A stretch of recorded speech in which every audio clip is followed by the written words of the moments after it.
If a tree falls down in a forest and there is no one around to hear it, does it make a sound? Let's explore that possibility.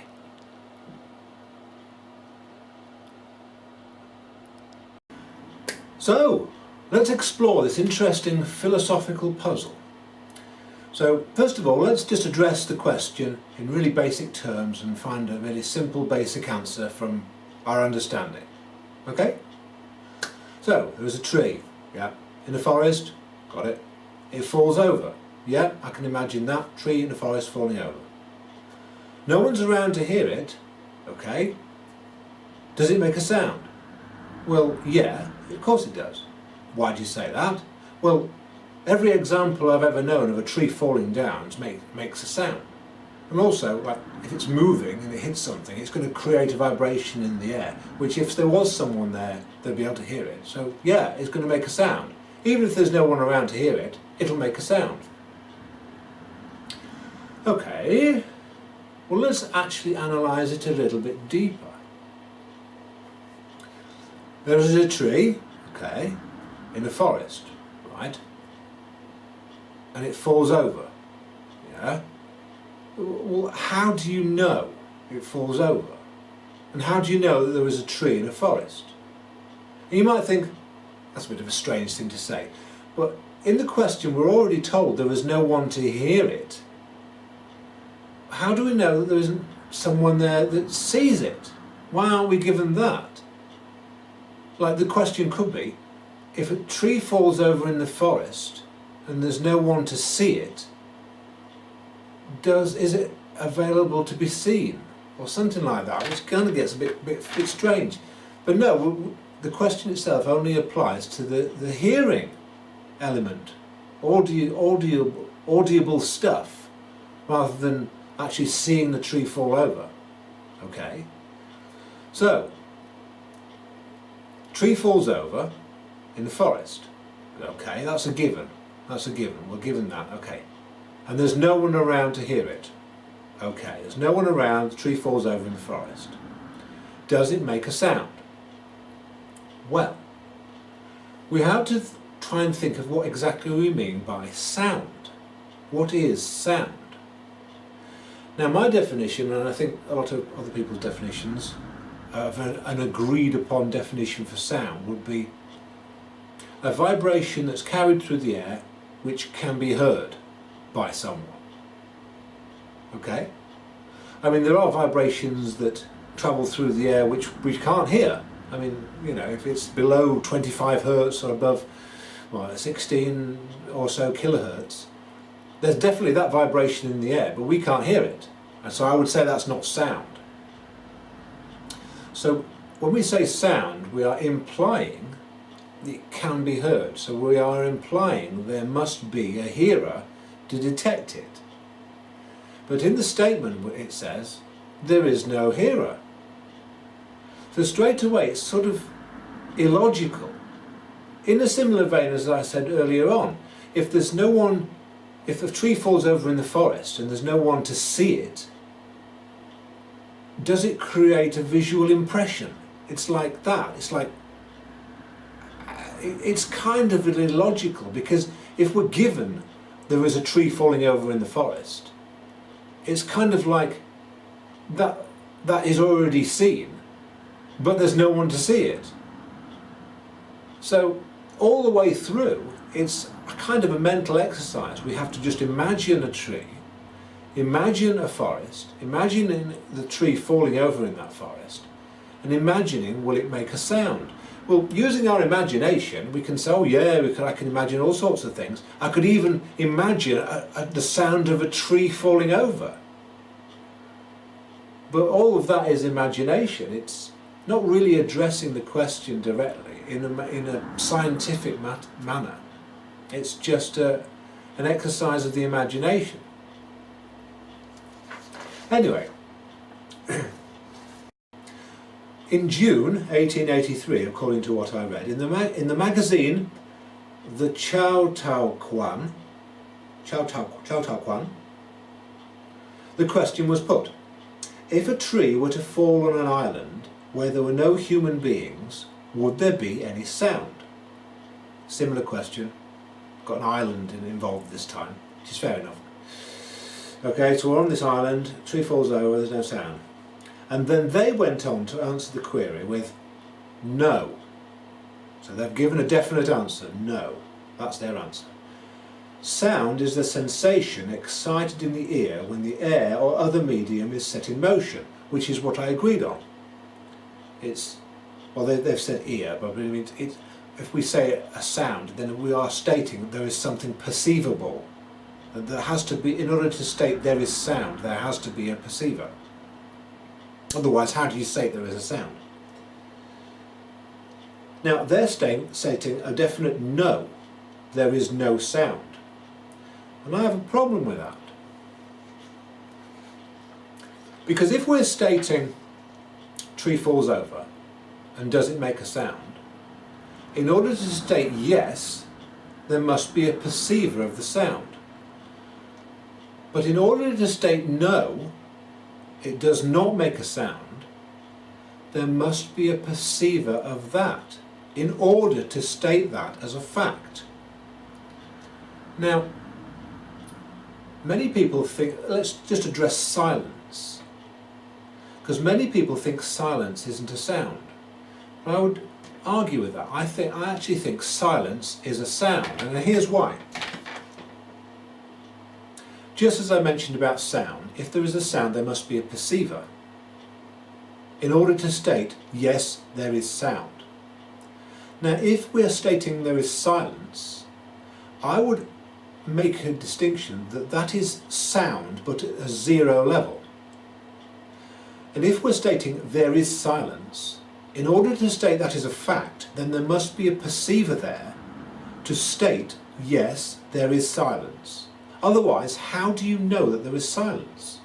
You can only state there is silence if there is a perceiver. So here they're saying, no, it makes no sound. But in order to state that as a fact, there must be someone there to perceive that the tree is making no sound. So I don't agree with the answer no. I think to this question, it's illogical. I mean, you could state in the terms of, our mental faculties, our imagination, working out the answer as a theory, which is fine. Theories, nothing wrong with theories at all, providing you're honest and you say this is a theory, and you don't make it into some sort of fact when it's not. We could say as a theory, yes, the tree would make sound, because we can imagine in the past experiments that have been done with trees, and when they fall over, everyone hears the crashing sound that they make.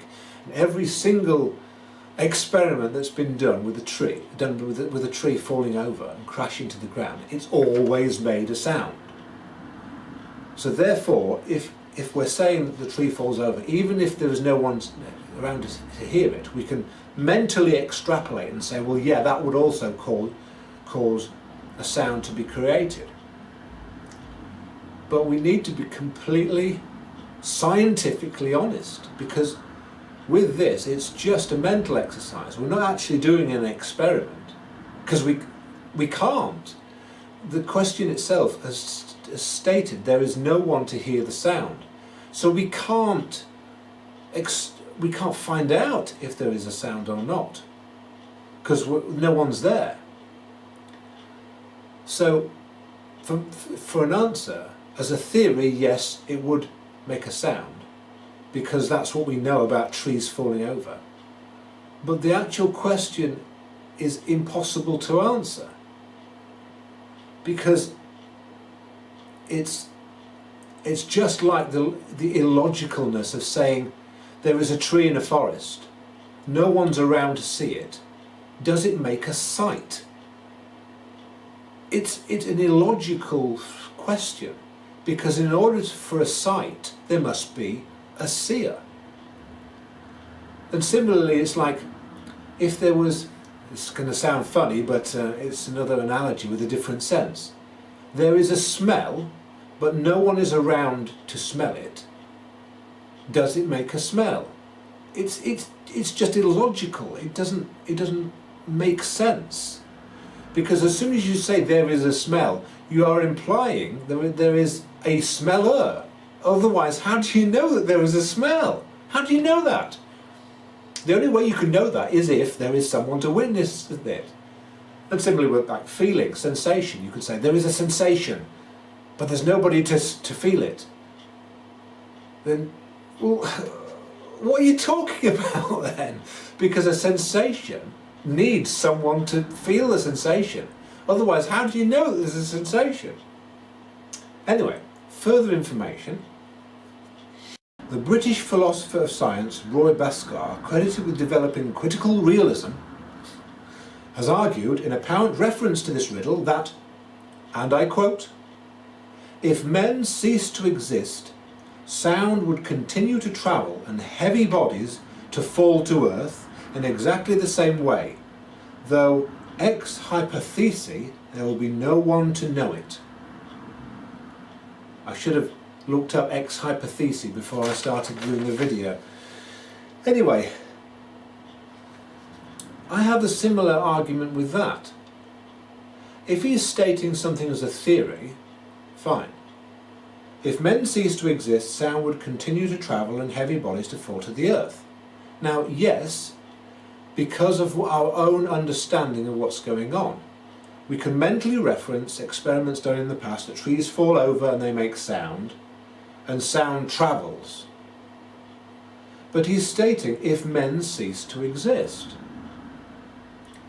Now, how can you prove this as a factual statement? You can't. It is literally unprovable. And I say that because in order for it to be provable, there would have to be men around to prove it. And he's stating there's no men around. So it's completely unprovable. So I'm not arguing that he's wrong. What I am arguing is his statement is entirely a theory. We don't know, and we will never know, because according to him, there won't be anybody around to find out if it's true or not. Further information in the document, it says, many scientists would argue as follows. A truly unobserved event is one which realizes no effect. It goes on, but let me just stop there. How do you know? How do you know that an unobserved event creates no effect? How are you making that statement? Because whenever scientists do scientific experimentation, it must come from observation. And yet they're stating a fact about an unobserved event. You can only state facts about observed events. If it's unobserved, you can't state anything about it at all, because you didn't observe it. And that includes the statement that it didn't have an effect. Because not having an effect is actually a positive thing. Say for example, the lack of movement, that's actually something you can detect. The lack of sound is something you can detect. So here it's saying it is one which realizes no effect. In order to state something realizes no effect, it would have to be observed. And it's stating it's not observed. So that's not scientifically honest. It's not scientifically accurate at all. Very strange that they would say that. The statement goes on.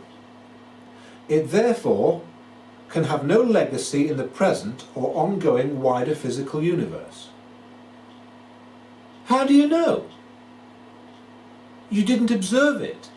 How do you know what an unobserved event is doing? Because you didn't witness it. You're making claims about something that you don't know or you haven't witnessed. It may then be recognised that the unobserved event was absolutely identical to an event which did not occur at all. How do you know? How do you know? You didn't observe it. So how can you say it was identical to something else? Huh? No?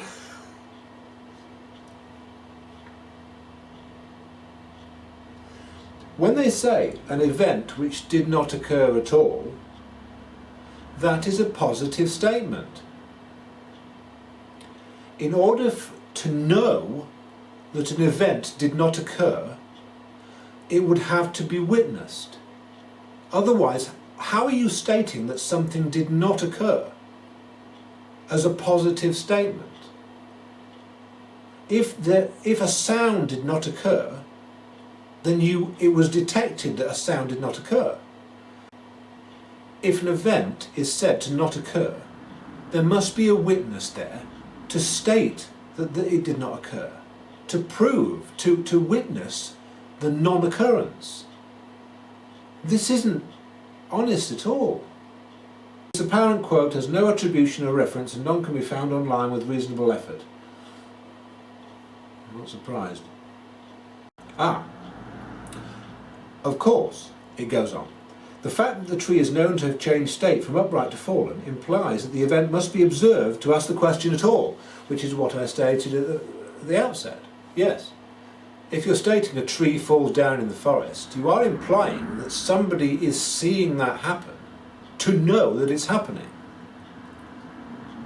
Anyway, I don't know if that's actually answered the question or even got anywhere close to scratching its surface, but those are my thoughts to why the philosophical statement has caused so much pondering over the years and why it still continues to give people cause for contemplation. Catch you in the next video.